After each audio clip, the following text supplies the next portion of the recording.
Hello and welcome to another episode of the CG Garage. This is episode number 423, featuring Janelle Croshaw and Johnathan Rothbart, who are absolutely amazing. They are the visual effects supervisors for John Wick Chapter 4, which I'm very excited to talk about, and really, really great. Now, you guys may remember Janelle, if you are a longtime subscriber to the CG Garage. She was on back in episode number 72, which was in 2016. So we got to hear her whole backstory and all of the stuff that she's been involved with back then. Of course, there's been a lot of time since then, but she's a wonderful person, and I worked with her very closely back in the day. But Johnathan, I did not know.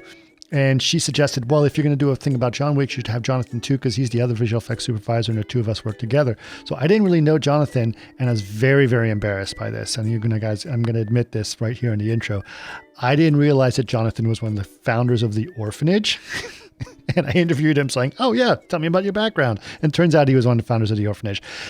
Besides being an absolutely very delightful person, he is obviously an extraordinarily talented person. And we really got to hear about a lot of stuff. Now, Janelle worked mostly on the post side of things, and Johnathan worked most on the onset side of things. So we got to hear both stories. And John Wick 4 was an absolute fabulous film, which I really loved. My good friend Dan Thrawn described it as the best combination of an opera and a video game at the same time. It's really, really cool. There's an incredible amount of stuff that we talk about in this particular podcast, which are spoilers. They don't necessarily spoil the story, but they certainly tell you about all the incredible stuff that happens within the movie. So if you don't want to have any spoilers at all, I highly recommend you watch the movie first before you listen to this podcast. But otherwise, if you want to hear about the incredible stuff that Keanu Reeves and the stunt guys did, and all the effects and all the incredible shots and how they were accomplished, definitely go listen to this, because some really, really great stuff that would really sort of tell you about the incredible production of this movie. I love the movie. I absolutely adored it. And I'm not saying that because I interviewed these people. I really enjoyed it. It was really, really great. Okay.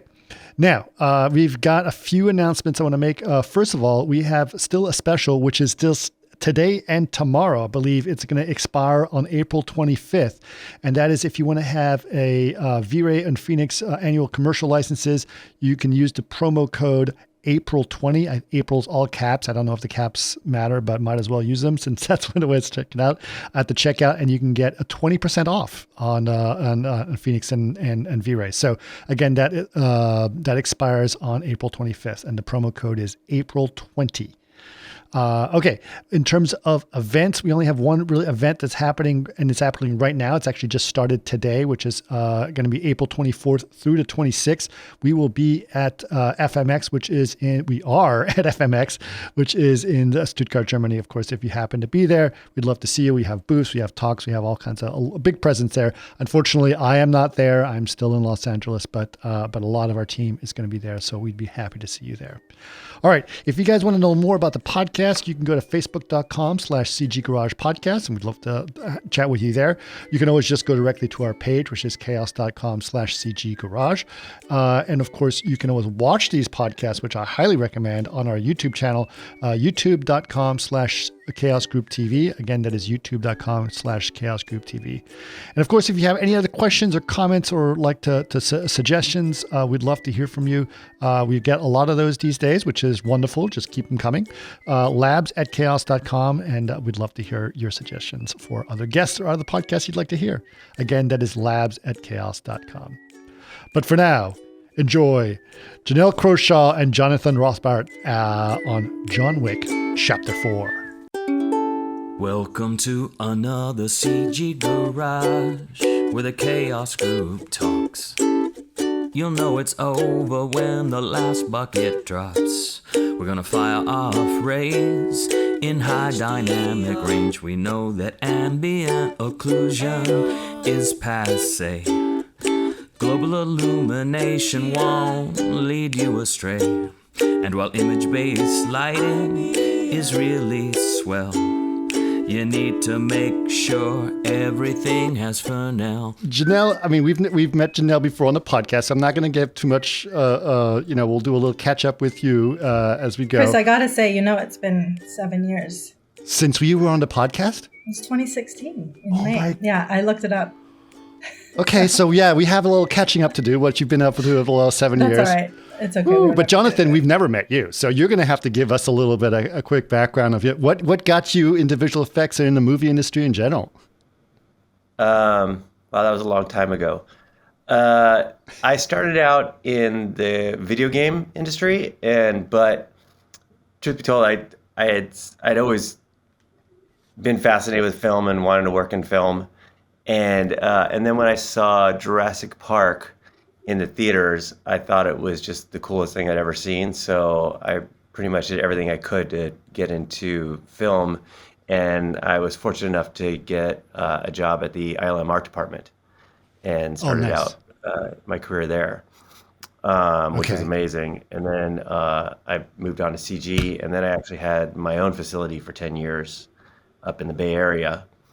What was this facility? It was called The Orphanage. Oh, you were okay. Yes, I know the orphanage very well, of course, obviously. Oh, good. So you ran the orphanage? You started it? Yeah. I didn't realize myself that. And my two partners, Scott Stort and then Stu Mashwitz. Yeah. Well, that's amazing. That's amazing. Okay, so tell us about the orphanage real quick. Some people may not know about it. Obviously, it's a very famous place. Well, we started with we just started with Scott Stort and myself early on, and then and we were really trying to take advantage of the new digital format, which nobody really understood at the time. So we were really involved in enhancing and moving forward the digital format for film and video, and then but we were still, for money, we're leaning on our visual effects background. And had figured out a way. When we were at ILM, myself and Stu, we had been part of this department called the Rebel Mac Unit, where that was started by Joe Noble, where we just did all of our shots on a Mac, and we were responsible for an electric image. Where right? ILM is a pipeline-oriented facility, in Rebel Mac, we did everything ourselves. So we were kind of a little boutique shop within ILM. So when we left ILM, we had the knowledge of how to use off-the-shelf software in order to do visual effects, which at the time wasn't really very common. We were using After Effects, and at the time, Electric Image, Form Z for modeling. It was. And when was that? That was I left ILM in 2000.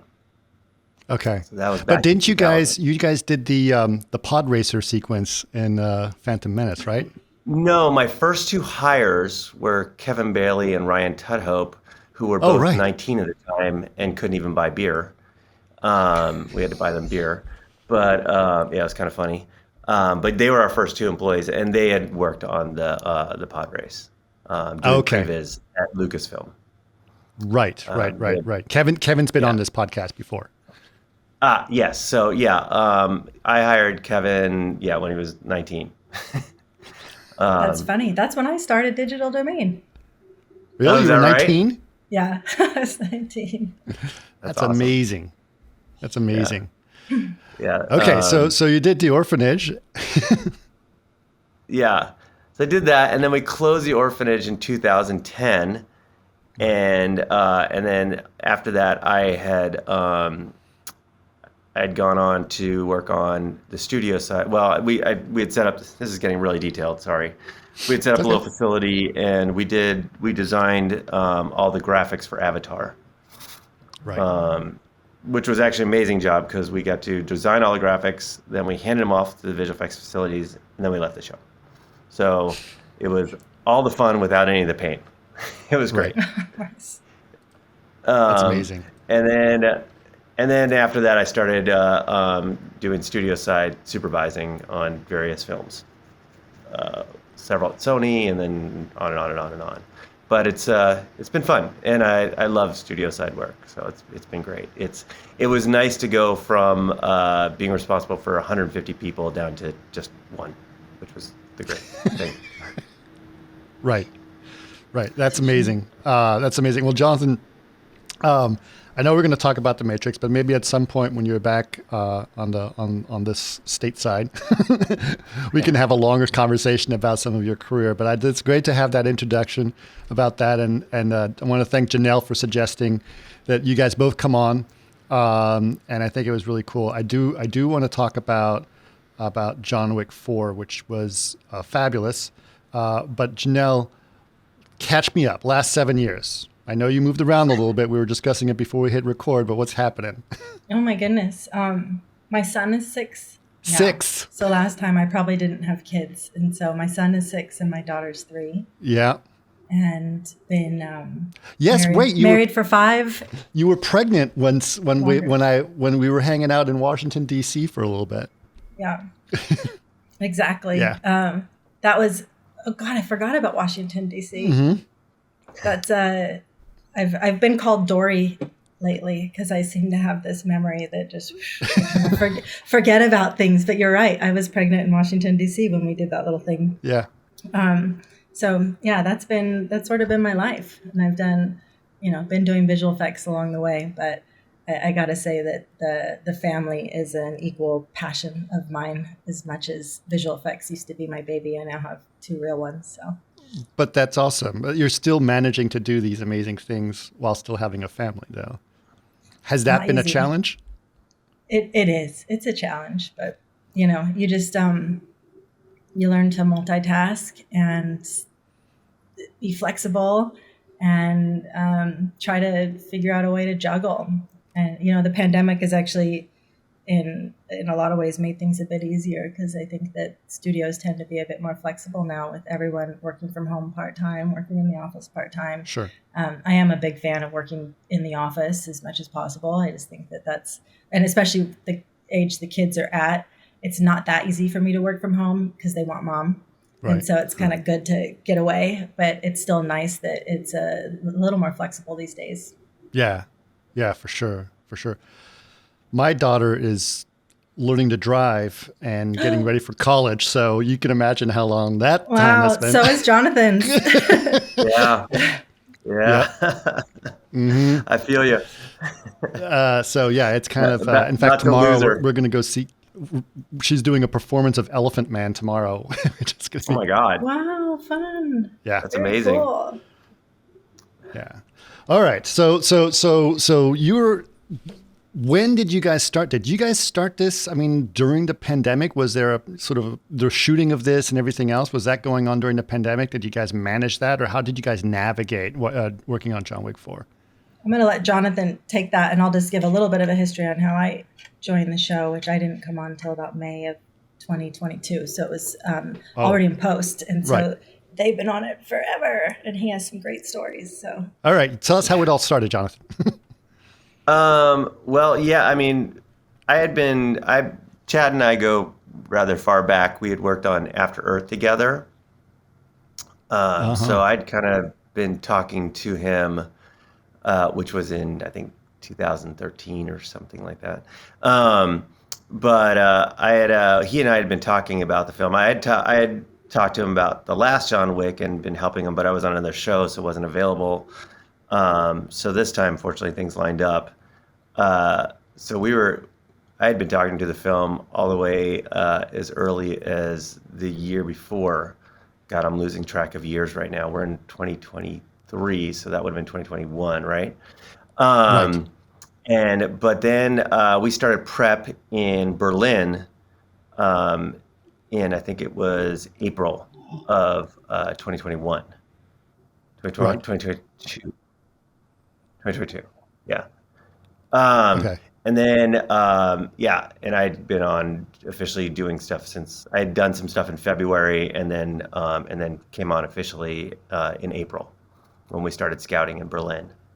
Okay. But I mean, I could say that this was definitely one of my favorite films to be on. I think Chad's kind of a force to be reckoned with. He's definitely and how many months of night shoots?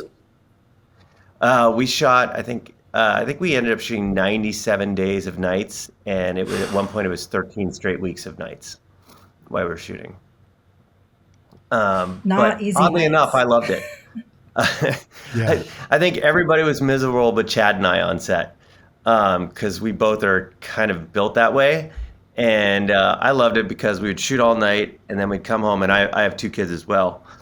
And that way I'd get home in the morning and be able to get on FaceTime and be with my family for dinner when I'd get home. So I would just sit on FaceTime and join them for dinner every night, which was amazing. That's true. I never thought about that. That's a pretty good deal, actually. Yeah, it actually worked out great. I loved it. Otherwise, I would have never talked to him, but I got to talk to him every day. It was amazing. It was the strangest. I saw them 6 days in the 7 months I was gone physically, but I never really felt that far away from them because I feel like I'm doing a commercial for Apple. Because we pretty much FaceTimed every night, and I got to see that, or every morning for me, and got to sit with them for dinner and hear about their days and everything else. So I never felt that far away from them. It was kind of amazing. I would do that, and while they were eating dinner, I'd be prepping for the next day, but still be there. So it was awesome. That's cool. Yeah, that's pretty awesome. It was a great part of shooting, but yeah, most people hated the nights. Okay, well, we're going to talk about the locations because those were very interesting. I'm going to try to talk as much about the film without necessarily spoiling the story too much, especially the ending. But I do want to talk about those locations because they were just fabulous, really, really interesting. Yeah. But how did Janelle come on board on the project? After we got back, sorry, Janelle, go ahead. No, you go. You go. All right, I can make it short and sweet if you want to. And sorry, I think, Johnathan, there's a little bit of a lag. I was actually on A Man Called Otto, which was a sort of another invisible VFX film. And I was working with Louise Rosner, who is one of the main producers, EPs on the show, and Chad's sort of right-hand woman. And she brought me on in post. And so when Johnathan was segueing off in post, they're actually doing post at MBS, which is 2 miles from my house. Mm-hmm. And she was like, yeah, the only bad part is that the post is at MBS, and who wants to drive to Manhattan Beach? And I was like, I do. That's amazing. So, that was like a huge perk that it was so close to my house. And so it was we did a huge download, and and I sort of ran with it in post. And Johnathan, if you want to add anything. No, I mean, yeah, and then I transitioned out because I came back up to San Francisco where I live, and then hung around a little bit just in case Janelle needed me or for the reshoots, and then she handled post pretty much. Yeah, awesome. Awesome. Well, this is really cool. I mean, the like I said, the movie itself was really well constructed. I loved the progression that they've made in this film. Starting actually in these films, I'm going to say the first one seemed like a very little indie film, and it just got crazier and crazier as you go. And this one is just the crescendo to me. That is the perfect ending to this. Last John Wick 3 was really great, and I love talking about that. I actually had Rob Niederhorst on to talk about that one. So this is a good sort of... I called Rob and I did? was like, so what do you think? Is this a good gig? And he was just like, I think he was sort of like, how can I get that gig? Yeah. He just loves Chad. I know. Well, he was already off and doing something else. Right. So I don't think you could tell that his wheels, like he basically had such a good time with Chad. I mean, it's funny because it's by the end of it, I got to say, I felt a little bit like John Wick, like everyone, and Chad loves it. He like looks at you and he's like, how you doing today? And he knows you haven't slept, and he knows, and he sort of thrives off of that, of, just striving for the perfection. And yeah, but Rob knows that, I like directors who know what they want, and and kind of in it sometimes for the pain of it all. And he recommended that it was a good job to take. But yeah, Rob goes way back. We go way back with Rob too. Right, absolutely. Yeah. Well, I'm going to break down my interests into the different locations, which are the different sections. This obviously the first part is the New York section, which is a little bit of an introduction to what's going to happen. But really, when things really start up is when we go to Japan. And that Japan sequence was pretty spectacular. So tell us a little bit about working on that sequence in Japan, or all of that stuff going on in Japan. Well, shooting wise, that was actually the first stuff we shot was in the hotel. And on the rooftop. All that was the first sequence we ended up shooting. And, like most shoots, it starts off fairly mellow, but once we jumped, the first fight sequence we really shot was in the glass exhibit room. Yep. And it was pretty crazy because it was the first time I had shot on a John Wick film, and I wasn't prepared for how intense the action fighting is, especially for Keanu, because he does all of it, all of his fighting. And wow. I just remember the first beat he does goes on forever. He just keeps fighting and fighting and fighting. They keep bringing in more guys, and he's more fighting moves, and it was just insanity. And he would finish as soon as Chad would call cut, and I thought Keanu was going to die. I mean, he was working so hard, and he would just go back over to his seat and just sit there and stare at the ground and be sweating and just and panting, and then we'd change a few things and fix a few things, and Chad would say back at it, and he would just get up and go again. And wow. I was at that first day, I just wasn't sure Keanu was going to make it. It would just look so hard, but that guy's an animal. He really is. It was pretty amazing. It was. Yeah, I bet. I mean. Yes. Yeah. I mean. I'm sorry. I was. Yeah, it's a funny thing on our shoot because we didn't have any second unit when we shot because Keanu does all of his fighting. So there is no real second unit. There's no doubles or anything like that for the most part. They did some stunts, but for the most, like Keanu did all of his own driving too. So you didn't have a second unit for that either because we had a brief 5-day second unit shoot and that was it. So yeah, it's all first unit. It's all with Chad. You're all together all the time. And you just feel very insulated in that world, and as you do on film sets anyway, but in this one in particular, because you're not jumping back and forth between first unit and second unit. It was actually great as a visual effects person because some of the hardest parts about being on set is when first unit and second unit are going at the same time and you have responsibilities on both, and right. You're constantly running back and forth, or you have somebody helping you, but you're constantly checking and overseeing what's happening there as well. And then, second unit a lot of times you'll shoot during the week, and second unit will pick up on a Saturday or Sunday because it's a different unit, but you work at both, so you're working 7 days instead of 5 days or 6 days. Right. So it was a great reprieve for as far as visual effects goes, which was awesome.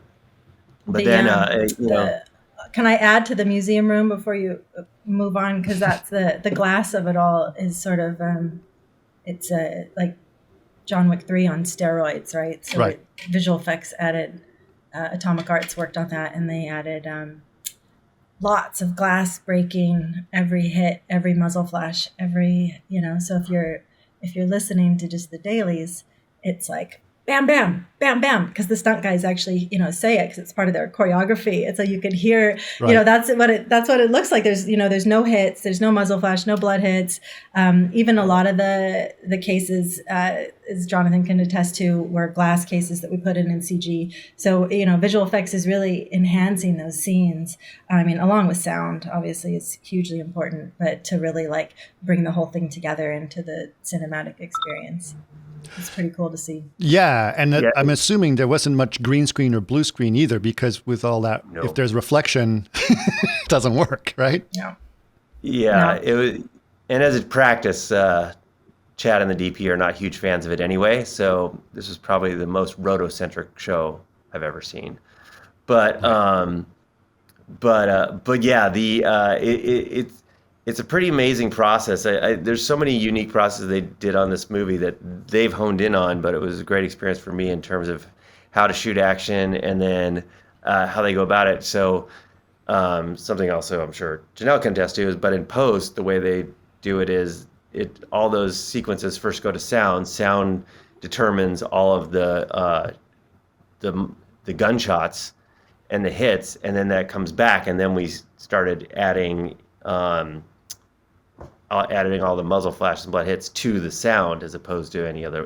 In the past, I've dealt with where visual effects does the work and then sound adheres to what the visual effects does, but they work in the opposite direction, and the sound kind of determines all of that, which was the sound puts little dots, so they'll just put little black and white dots, the second AE, and that goes to our visual effects editor or our in-house artist. Visual effects editor, Maddie or Huey, our in-house artist, would temp in all of the everything. And Chad is very meticulous about his temps. Like if the temp if it can't preview in a way, he'd rather have a blue screen in there, for instance, than have a background or a comp that looks like a comp and takes the audience out in any way. Mm-hmm. So the temps are mind blowing. When he was first showing me some of the footage, he was like, "Oh, and this is shit, and this is shit," and I'm like, "That looks great." Sorry, excuse my cussing. Yeah, it's okay. But he's just. I was like, "These temps are amazing," coming from another studio that I was at, and I was kind of blown away by what the little system that they put together. And it's so great because then the vendors have these templates, and it's like they just don't have to, he liked them to add to the vendors if they had ideas, but it made it really streamlined that we would give them the templates from, Ryan and Matt, our VFX editors, and they could just layer in the pieces. And yeah, it helped things a lot. Yeah. And to what Janelle had said earlier, one of the great things about Chad is he's very confident and knows what he wants, and he's just visually very clear. It was the same when we were shooting and prepping, but so it really makes it easy to try and work out what you need to resolve as far as visual effects goes, because you're going to get an answer of either this is shit or that looks good, keep working on it. Right. But he's never going to go back and kind of change his mind. He's usually pretty confident about what he wants to see, and therefore you have a pretty clear understanding of what your goals are in any given sequence, which was super helpful. Yeah. That's awesome. That's awesome. And I think, go ahead. And one last thing, just going back to the exhibition room, which also ended up being consistent with a lot of the sets we dealt with, which is the lighting is crazy in all of our sequences, and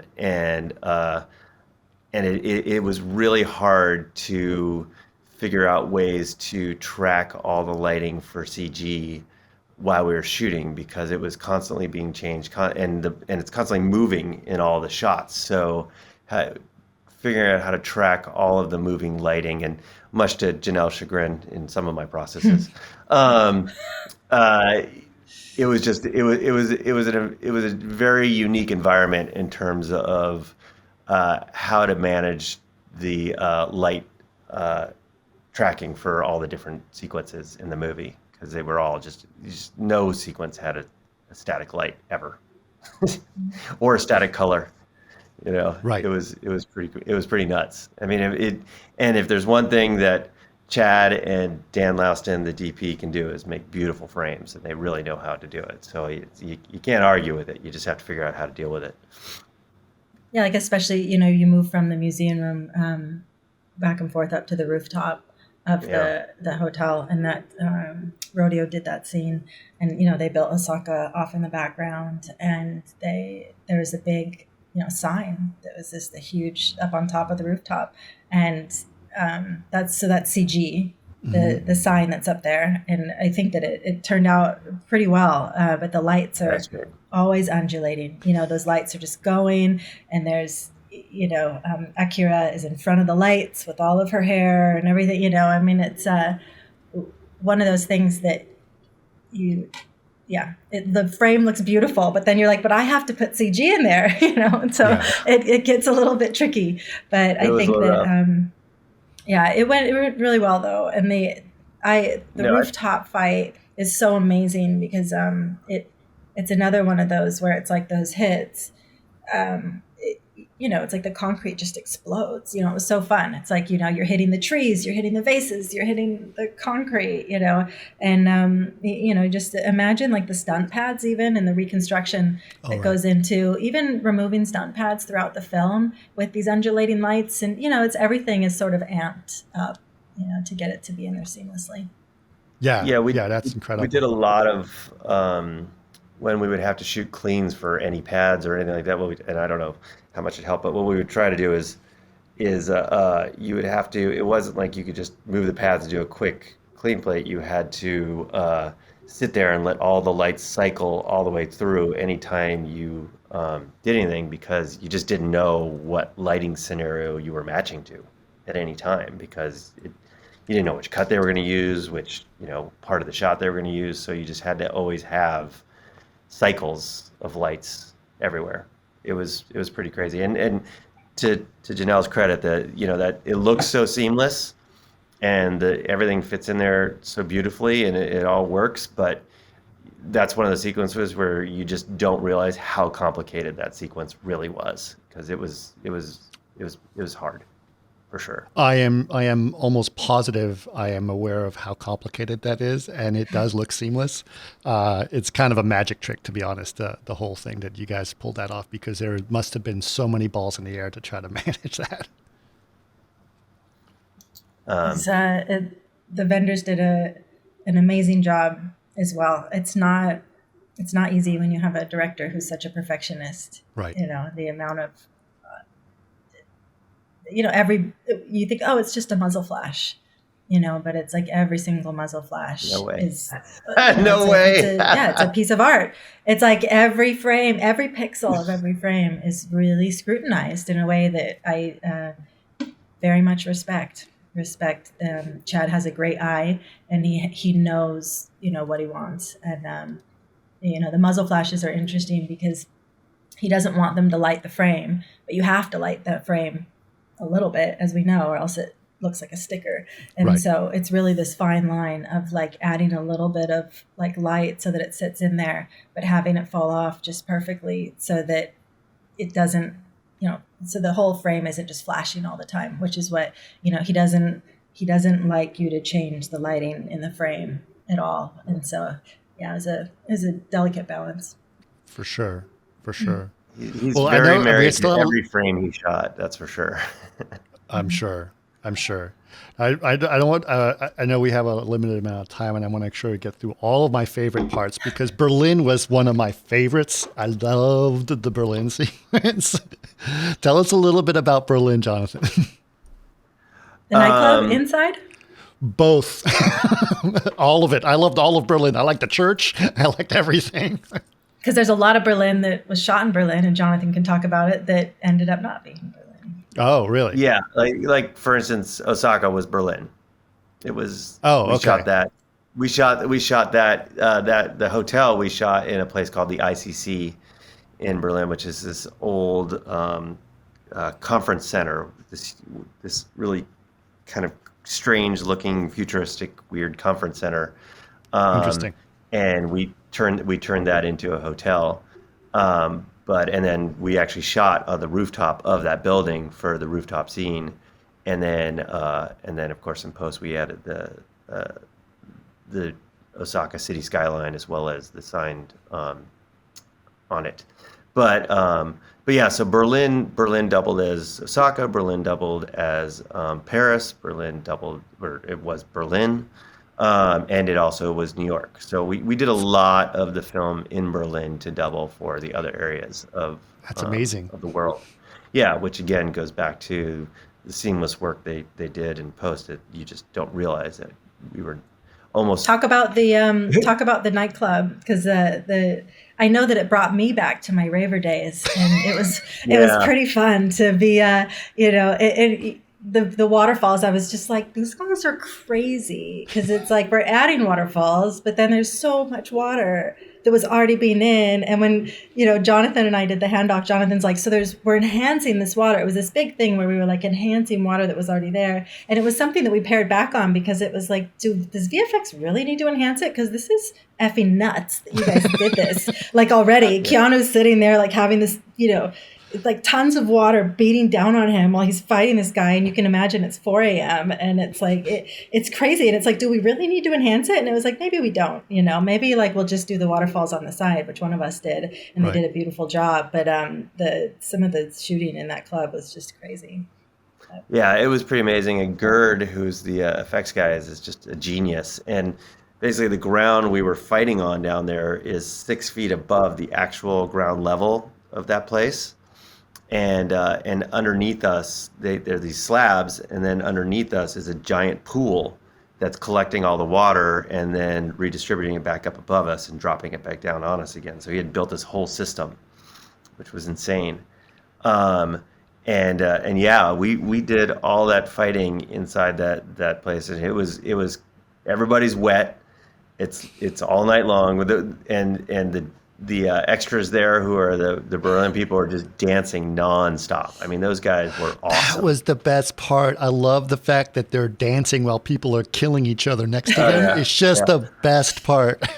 And it never gets old. Like watching the extras, and watching the dailies and looking at shots. It's like it never gets old. You find somebody new every time. You're like, look at that person. Yeah. And there's a couple of them in there. You're like, there's a couple of them knew how to get in shots too, which was funny.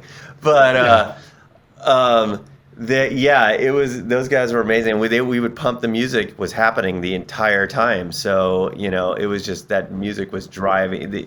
He had already kind of pre-scored that scene so that we had shot to the beat of that music. And so it was just all night long, night after night, you got that music driving your head. You're wet the whole time. They're fighting in it. And, in visual effects, we would handle all of the axe extensions, the blade extensions, the blood, the shooting, and everything like that. But they were really going at it, and it was pretty incredible. It was fun. We also shot one of my favorite scenes in the movie, which isn't heavy visual effects, but is the poker scene. We shot that in there, in another part of that building, but which was a really cool sequence, and the lighting was just amazing. But it was that was fun, and then Chris is out there in the fat suit, which was Chad's so funny when we were first talking about it, and he's like, "Yeah, we're gonna just have this big fat guy, and he's gonna be huge, and he's gonna be badass," and we're like, "But it's gonna be soaking wet on him the whole time." He's like, "Yeah, I'll be fine." And but we did it. It was awesome. It was the makeup. It was amazing. We didn't do one touch up on the makeup around Scott Adkins, so the makeup and suit was pretty unbelievable. Yeah. Scott was amazing too, because he would just stay in character the whole time. So whenever you talked to him, he talked to you like he was Kilo. So it was great, but his personality. So it was amazing. It was a really fun sequence to do, for sure. He was one of the most interesting people, because I love the poker scene. You just did not expect him to be a fighter, right? And you just looked at him as just some big weird fat guy, right? That's kind of like the Baron in Dune, right? And then suddenly he just turns into this monster, and I was like, oh my God, this is the best. Yeah. It's crazy, but if you've ever seen the guy, he's just a crazy fit fighter. So So he's so fast. It's just amazing. And the fact that he could stay that fast in that suit, which is not, the crazy part, that suit's not only big on him, but it's also soaking wet. So he was really talented. It was good. And Scott was amazing for sure.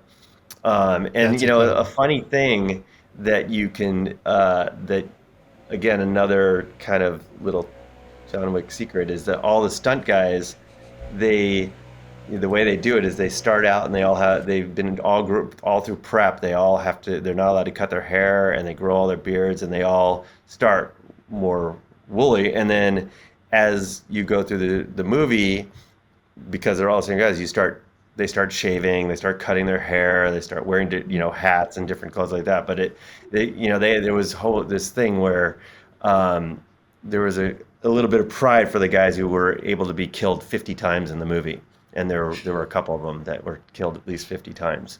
But they're just out there, just nonstop, just fighting and killing, and those stunt guys are incredible. They really are. Yeah. Yeah, the stunt team was definitely pretty impressive, and it's gotta say the stunt coordination was pretty impressive as well. Some of it felt really long. It's like, how long are they going to be fighting? This is insane. But it was still quite spectacular at that, for sure. Okay, I like I said, I want to make sure we get through all of it, and we can always go back if we still have some time. But let's talk about Paris a little bit. One of my favorite things about Paris, I'm going to go out, is the sequence around d'Arc de Triomphe, right?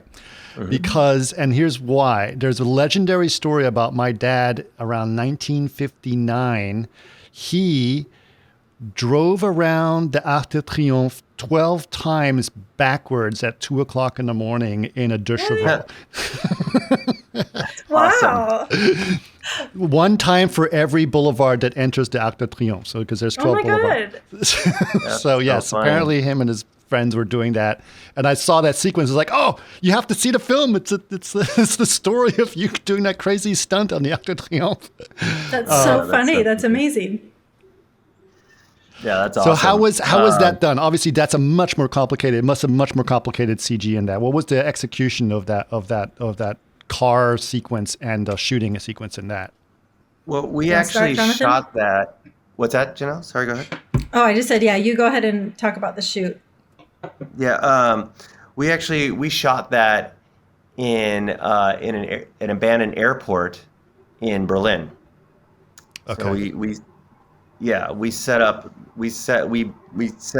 the set to match all the dimensions of the Arc, and then and the roundabout, and we had gone and scouted it and tried to match it as closely as we could, and then and Dan figured out the lighting that he specifically wanted for the sequence.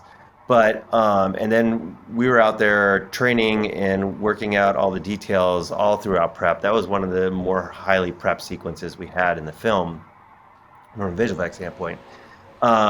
Because what we had done is Keanu is always driving, and there'd be cones out there for him to drive in certain lanes, and then the other cars that were driving past him or interacting had their lanes that they drove in, so everybody's safe. And then visual effects would add in a lot of the other cars, and all the traffic and everything else. But most of the hits you see are all live. We had another part, because once they get out of the cars, Chad wanted them to fight in the streets, and he wanted people to get hit by cars, but you can't have people really, even stuntmen, hit by cars at any real speed. They'll just get too injured. So what we designed was these sleds that had but with cushions, had the front profile of different cars, and then we would have them fight in between the different sleds. And as they would be fighting, Keanu would throw a guy, and then while he would throw the guy, we'd have a sled come by, and the guy would get slammed right into the sled and go flying off of it, and then we would later replace the sled with a CG car. And one of the first things we found out about when we initially did it, we had our first night test, and we immediately realized something we had missed was that the sleds needed headlights on them. Which we hadn't initially anticipated, and then as soon as I saw it at night, it was my first thought was, oh my God, these guys aren't getting lit up by cars. It's going to look very strange, and I didn't want to have to do that in CG. So we came up with a way to get lights on these sleds, which is more complicated than you would think, because then they have to give them power and all this other stuff. Right. The simplest things in movies can get very complicated, because right. When you want something to operate exactly the way you want it to operate over and over, it's just a complicated process. So that was a big thing we discovered while we were first testing it. But Jeremy Moranis, who did all the choreography for all the fighting. It was the guys going in between the cars and falling down the cars and shooting and getting hit and all that was pretty spectacular. And then Gerd would have the car system, the sled system. We had it so we made it so the cars were facing on both ends, so we could bring the cars back and forth as the hits were happening in case we wanted cars coming the other way. But those fight sequences get pretty violent out there when they're getting hit by those cars, and those stunt guys are just badass. And then we had built out there this it was almost like a tumbling mat or deck that you would see in a tumbling competition. So when the guys hit the ground, it was actually softer, and it would be an easier fall for them to hit on. But that's cool, and I think we did a little bit of digital double takeover that Janelle can talk to, but for the most part, all those guys are out there getting hit and flying, and they're doing those stunts. And one of the scarier ones was there's this shot where John Wick gets thrown into a car that it's like a van that comes to a skidding halt as he gets thrown into it by Chidi, and that was Keanu's double. And who's this French guy is just so badass. But when he slammed into that thing, we couldn't believe it. It looked so painful. But he just got up and he's like, "Do we need to go again?" he's just crazy. Wow. But yeah, that was spectacular. There was nothing CG about that. He just got slammed into that car. Yeah, I actually have a funny story about that one at the 11th hour. Like, I think the reel was already, like, we were done, and we're watching that shot in DI, and all of a sudden we were like, oh my God, the dent is already there, because he'd done multiple takes. Take 3. Yeah. And we were like, shit, and so we, our in-house artist worked on top of Rodeo's plate, made the van, patched in a piece of the van and made it dent when he hits. But it's kind of amazing. And it's funny because when you're talking about some of the sleds, I guess, I'm picturing, like, there's a lot of CG, in the... Yeah, don't let me take away from it. I mean, it's shot in Berlin. No, what I was going to say, Johnathan, is what... There's cars everywhere. And what I was going to say is, Chris, it kind of reminds me of, like, Zodiac. Oh, right. Back in the day. It was like, you have these practical plates and locations, but then you're actually adding in a lot of CG to transport you into a different world. Right. And so it was really important that we took these, this beautiful footage that was shot, but it wasn't at the Ark, and that we put it in the Ark. And, you couldn't go all CG because you needed to keep the lighting that they had in Berlin. You need as much as possible. That said, the Ark is obviously much more lit up, and the cobblestone is not concrete, but Chad wants to keep the breaking glass and the tires, and as do we. We don't want to, like, recreate all that in CG. So right. Rodeo did a cool little tool where they mix in the concrete mixed with the CG. As you see, if you, like, I took a quick 2-day trip to the Ark, and it's like when there's a pothole, and it's like it used to be cobblestone, but now they patched it with some concrete. Like, we did a lot of that. Like, there was a lot of that so that we could actually salvage the practical plates. And then I do picture, there are some where it's pretty funny because it's like the green screen covered cars, Johnathan.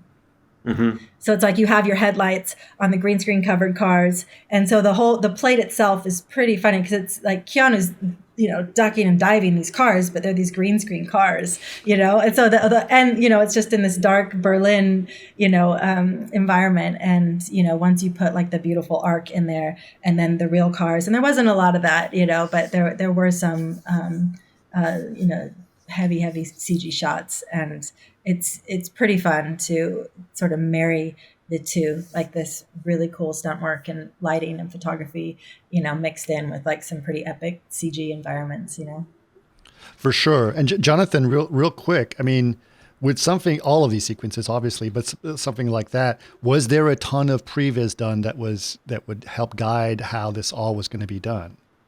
Yeah, we didn't do a ton, like, for the initial part of the driving sequence, when he first comes into the Ark and then drives around the Ark, Yep.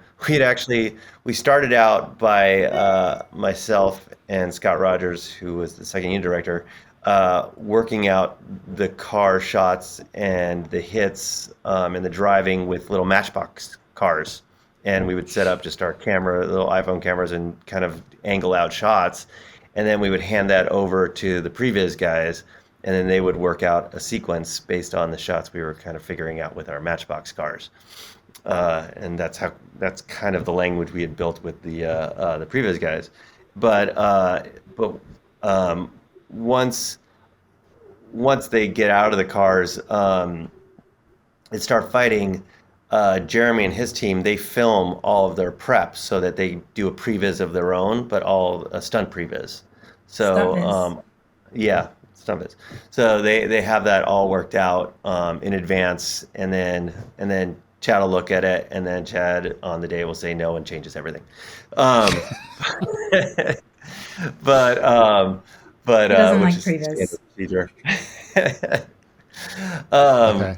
But it was definitely it was really fun trying to just, if Chad has way, everything would be in camera all the time. So it was fun for me trying to figure out how many things we could get in camera that in post the visual effects facilities could peel off of to use as part of the shot and the information, so that it felt as real as possible. And Janelle and Rodeo did an awesome job of pulling that off. And Janelle and I were talking about a couple weeks ago, which is of all the reviews and everything else, it's wonderful to see that not one time did somebody mention anything about visual effects and the Arc de Triomphe, because they just bought it and nobody really questioned it. And that was amazing, because that's all you can ask for in these types of visual effects, and what the type I love to do, and I think Janelle as well, where somebody saying nothing about your work is the perfect compliment. Yeah. Yeah, I'm with you guys. I think the best visual effects is when people don't even realize there are visual effects, right? So yeah, and as Janelle pointed out in a different article, how many shots was it in the end? Over 1,500. Yeah. So it's a heavy visual effects movie. I'm our sure goal is that nobody knows it. Yeah, no, it's for sure. I think it doesn't, if it's a beautiful frame and it's an amazing story, and you're engaged in what's being shown to you, rather than saying that looks CG, then you've lost, right? So it's a way to make it all work together, and I think they succeeded very well in that story. I want to go a little bit more into Paris. Obviously, Paris is a very important part of the sequence. There's a lot of really beautiful locations where they have their discussions about the duel, et cetera, that were supposed to happen. I got to say, there was when the theaters, there was a guy behind me. He kept just oohing and eyeing over the bad guys' suits. He's like, I want every one of those suits. Like, he was so excited about the suits. He's like, oh my God, he looks amazing. I want every one of his suits. But anyway, they were talking a lot, and there's these beautiful shots in Paris that are there. Now, obviously, with the rise of virtual production, it happened a lot. Was there any virtual production, or how were some of those things executed? No, we discussed virtual production early on, but again, Chad and Dan are pretty adamant about being in the locations.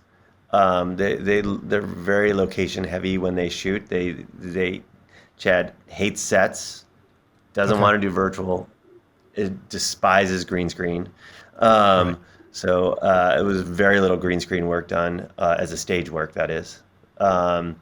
But yeah, so that was one of the coolest things about being on this movie, is getting to go scout this movie and see all these incredible locations. And for all the ones that we shot at, we saw 4 other ones that were equally as amazing. So we really, the vast majority of those locations in Paris. We were in Paris for 5 weeks, I think 6 weeks. Wow. And we shot at the Trocadero, which eventually we did have to do work on, because they were doing construction on the back side of it.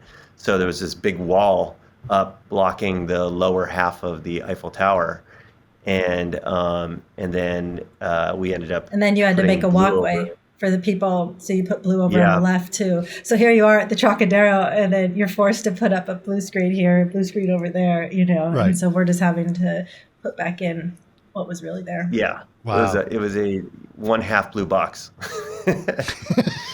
One But- half blue box. I love it. That's amazing. Yeah, but it's still. I mean, you're in there in the lighting and the feel of the place, and it was pretty amazing. Even down to we got lucky where he gets up and all these birds go flying, and those were just the birds that we had on set just happened to fly up when he got up at that very moment. So it was perfect. Poetic. It was amazing. Perfect. Yeah. Perfect. And then the also interesting, and Janelle, I heard you noted we saw we had the Eiffel Tower in the background, and when we were on set, we just thought it looked so cool that it was so different and interesting because half the Eiffel Tower was in fog when we shot there. And Chad and I had this long discussion about keeping that look because it was so unique and different, and we thought it'd be kind of a cool change. And then, Janelle, I'll let you finish the story. The first preview, there was actually a handful of people who were like, why didn't you finish the visual effect on the Eiffel Tower? Like they thought that it was an unfinished visual effect, and that's because they why it didn't- was cut off. So what we ended up doing was putting the Eiffel Tower back on top because he didn't want it to take away from the conversation that was happening. So it was pretty funny. That's smart, though. I mean, that's true. Yeah. I can understand that when people start doing that, then they get confused, and then you're like, yeah, that's not going to work. So, So we added the Yeah. tip to the Eiffel Tower. yeah. Yeah, it's just funny that we had to add visual effects just because people thought it was fake. Sure. So my son, who is 13, went to go see the movie before I did, and he was so excited when he saw it. And I said, okay, well, he says, are you going to go see it? I said, yes. He says, when you get back, I'm going to tell you my favorite part. And I said, okay. And so his favorite part, he thought it was just incredible, was the fight scene in the apartment where the camera goes up over and you see this long take over that huge fight from that POV. That was based on everything you're telling me now. I'm assuming that was all practical. There was 2 shots, the top shot, Yeah. as we call it, and it was also rodeo. But does your son like video games? Yes. Yeah, because it's based off of Hong Kong Massacre, as was Chad's inspiration, and it's just stuff blowing up everywhere. And so Johnathan can speak to the shoot, but I know in post we'd be like, that's cool, and in-house and VFX editors had added in all their temps, and Chad would just be like, more, and so at the end of the day, I think that rodeo, between they blew up bread loaves and papers and added in, there was mirror frames that didn't have mirrors in them, and so we had to reflect the entire room and actually reflect a digi-double John Wick at times, like when he breaks it. And then Right. of course the dragon's breath itself, which is the actual ammo being fired, it just destructs everything. So it's like the walls are getting blown up, the guys are lighting on fire, and Johnathan can speak to it. But one cool thing that they did was they always would ground things in reality by like, there actually was a dude who got lit on fire, and so that it was like, it has to always look as good as that, you Right. always have this like, some crazy guy like got blown up. And that was like you could tell the story because I don't even know the story, but it's like, that's what we had to match to for like a year, Yeah. We were, it's again, going back to just trying to make sure we had everything we could in camera as often as we could. And, I'm always fearful of people on fire in CG. It's probably one of the harder things to do in CG. And so, was really adamant about us trying to get somebody on fire on set while we were shooting it, which Chad was perfectly happy to do. So yeah, and then it was just funny. Yeah, we tried to get fire in there we could, and then knowing there was another part where we put we had these light tubes that we had on there, and that you could dial in whatever lighting you want. So we would have people with times the guy on fire, he wasn't on fire, we would just, for interactive lighting as a pass, we would put the tubes hanging around his neck, and then we would have them cycling a fire-looking cycle so that at least you could see the environment, kind of have the moving light of the interactivity of the firelight that was going on at the time. Just trying to throw as much inset as possible, and that set was super cool. It was one of my favorite sets because it was really, we looked at a long time at the Hong Kong Massacre game just to kind of see why it works so well, and they spent a lot of time designing what each floor patch was going to look like so that it would properly contrast what was happening above, and trying not to have any floor that was like, there were no black floors because you didn't want John Wick's suit to, kind of blend into the ground. And then we would add as many obstacles in there as we could and put as many elements in there as we could, that knowing that later on, when they did get blown away and blown up by the either Dragon's Breath or just the guns, that we would have things in there that were there to interact with it. And then another thing we tried to do is create several times where he could jump up on things vertically or go down, so that trying to build in at least this different this change in heights as we're going through that, because the fear was it would just feel flat the whole time. So we kept on trying to do things to change the elevations, so at least there'd be kind of some shift in elevation while he was walking through. Like he jumps on a table at one point or jumps on the piano, but really trying to create this dynamic environment in what is a very static, flat shot, really, and creating as many things to blow up as possible.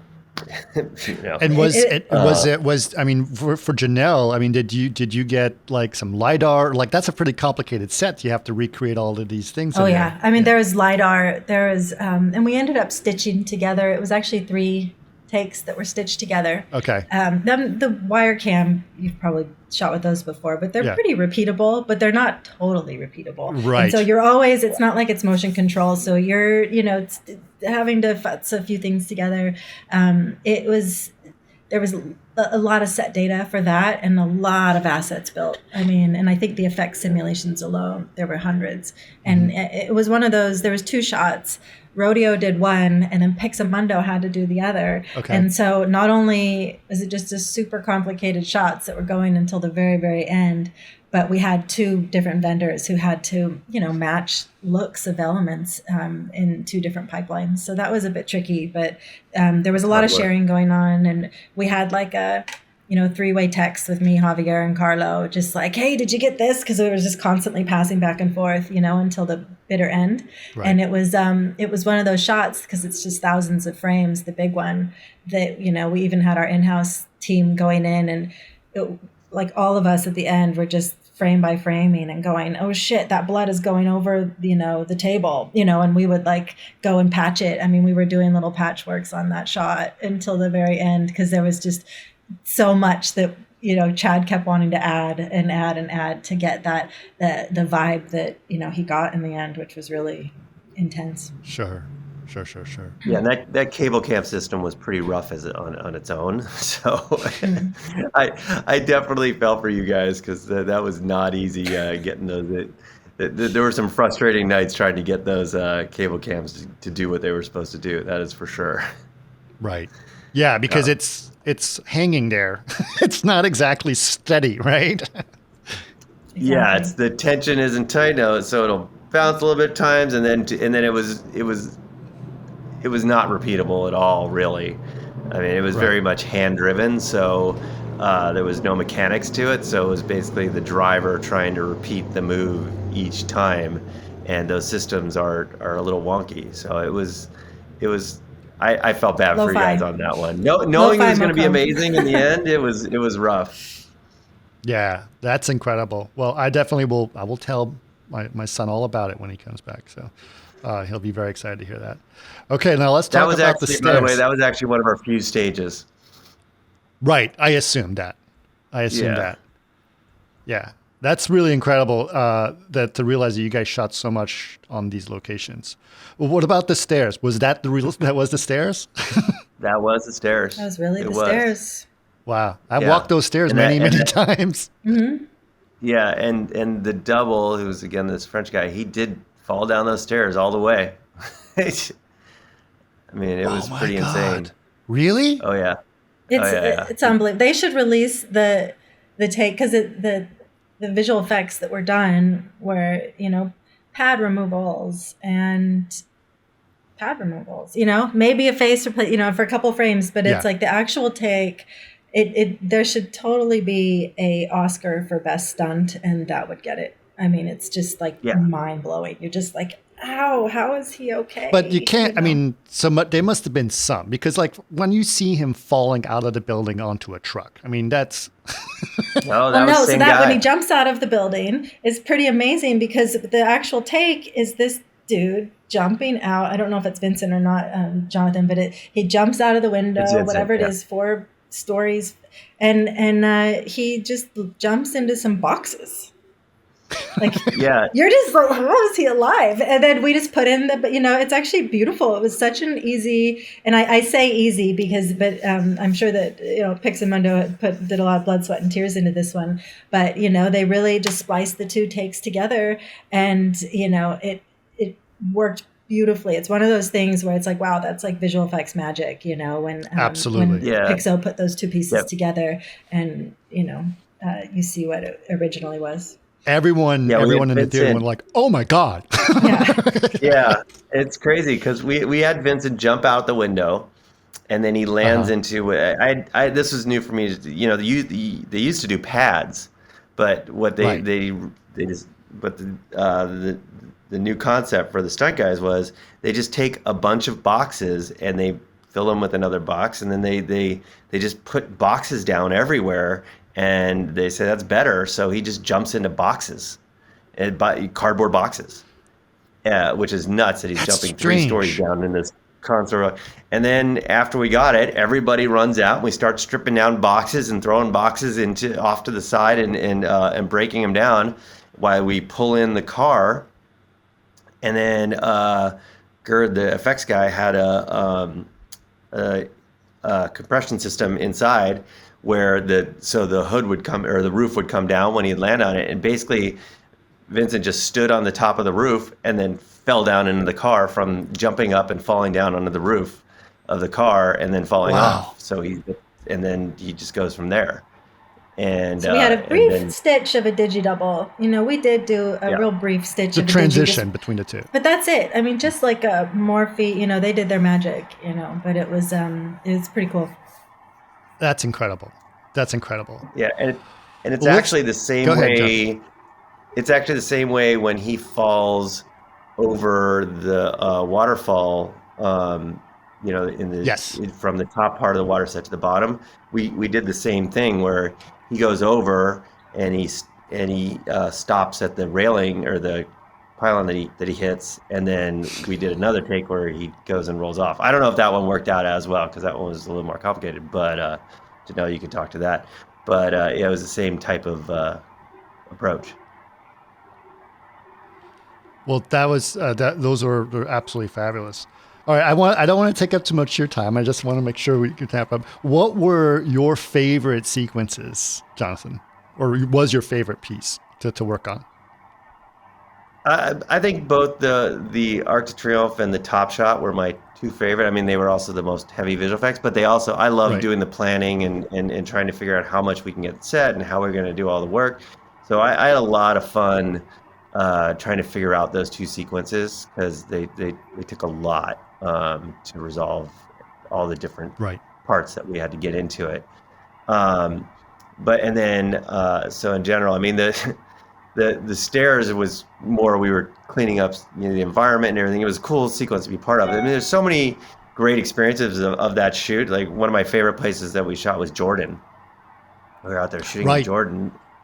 And not that there was massive, I mean, the main visual effects we did out there was cleaning up the sand and then adding clouds to the sky for the most part. It was a lot of fun being out there and shooting those shots. And I got to run all the drone unit work, so we would be out there shooting all the drone stuff while they would be on this cliff shooting Keanu's sequence with the Elder. So it was a lot of fun. It was a lot of fun being out there.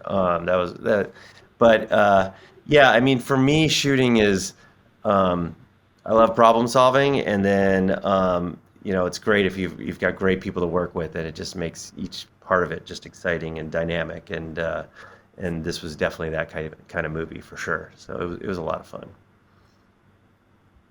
That's amazing. That's amazing. And Janelle, what was your favorite part? That's also a hard question. I don't know. It was I love doing the last minute. We decided to do a CG dog. Oh, right. And that's in the arc when Chidi's actually swinging the dog around, which really happened. Britta launches, clamps on, and she doesn't let go.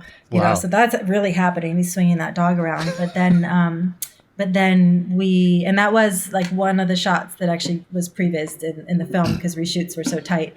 But we, shot Britta then rolling off, and sort of clamoring and getting up over blue screen, and we recreated her in CG to give her a better performance and obviously make the hit happen, and light effects did that. And it's, just from our commercial days, it was one of those things where I think that there was a lot of fear from the studio and whoever, like, you're never going to get this CG dog in time because it was very late in the game. Sure. And so that was really fun to like put the CG dog together. And then I gotta say, I love so many of these effects, and I'm not like a violent movie type of person, but it's like when you start to see, like, the vendors were so into it and they all did such a good job. And when you start to see like the invisible effects come together and people don't know what's what, it's like I have so many favorites. So, the Kane's eyes, I loved the bamboo forest and the Osaka hotel out in like the garden area was really fun. So it was the Osaka rooftop. Arc de Triomphe is just one that kind of goes down in the books for just being, kind of an epic environment to build. Yeah. So, yeah. Top Shot as well. Top Shot's the best. I love it. Yeah. That's one of those things, right? You remember those forever. That one's one of them. Yeah. One of my favorite visual effects shot of all time is the shot on Contact when she goes up to get the pills from the, do you remember that one? Mm-hmm. It's absolutely amazing because she goes around a corner and the mirror shot is just absolutely amazing. And the Top Shot to me is on that level of when you don't realize it's happening, and then when you're halfway through, it's like, oh my God, look what they're doing. And then it just becomes this incredible experience because you're just like, oh, I'm just watching the action. It's like, oh, no, this is becoming so much better and so much more exciting. So congratulations to both of you guys. This is an absolutely great performance. I don't want to give too much away about the show in case people decide to listen to this without having seen the movie, which they shouldn't do. But hopefully they go see it either way because it was a really fun, wonderful performance and an absolutely great film. And I'm so glad to have both of you guys on to do this with me. Thanks, Chris. Thank you very much.